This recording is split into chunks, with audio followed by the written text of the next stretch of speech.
ตามนัดตามไม้นัดไม้กันอยู่นี่เอาเฮมามานี่บริมาเกงเบ็ด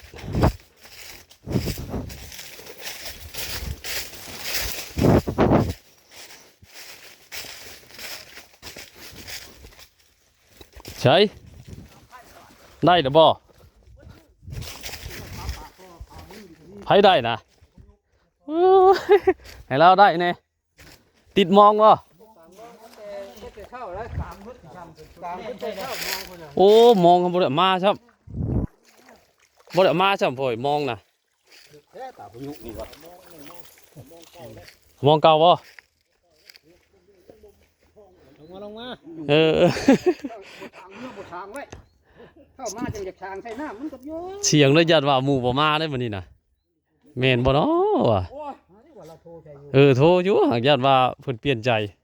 มาเบิ่งเอาเบ็ดมานำกับบ่เพิ่นบ่มีคนก็แม่นสิไปนำเบ็ดเลยวะทางนั้นก็กัดแล้วติเบิด3 ย่าน 4 ย่านฮะสับสิเอาอยู่นี่แหละบัดนี้2 โซด 3 โซดมองนะที่ตูห้างตูหัดยี่ก้อยก็มีตูหัดชงนิ้วก็มีตูหัดปูก็มีอันพี่แต่ปลาตองหลายๆนี่เนาะเก่งมันเอาปลาตองขึ้นเบิดก่อนคืออยู่ได้ป่าเนาะเท่านั้นแหละห้าว3 บาท4 บาทเท่านั้นแหละเฮที่เนาะ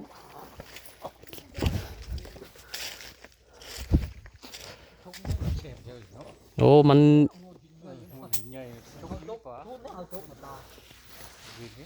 นทันได้นั้นคนกวดยังบ่พอวันจับนี่น่ะทันได้ดีอยู่จะกด2 4 6 7 8พอดีเนาะ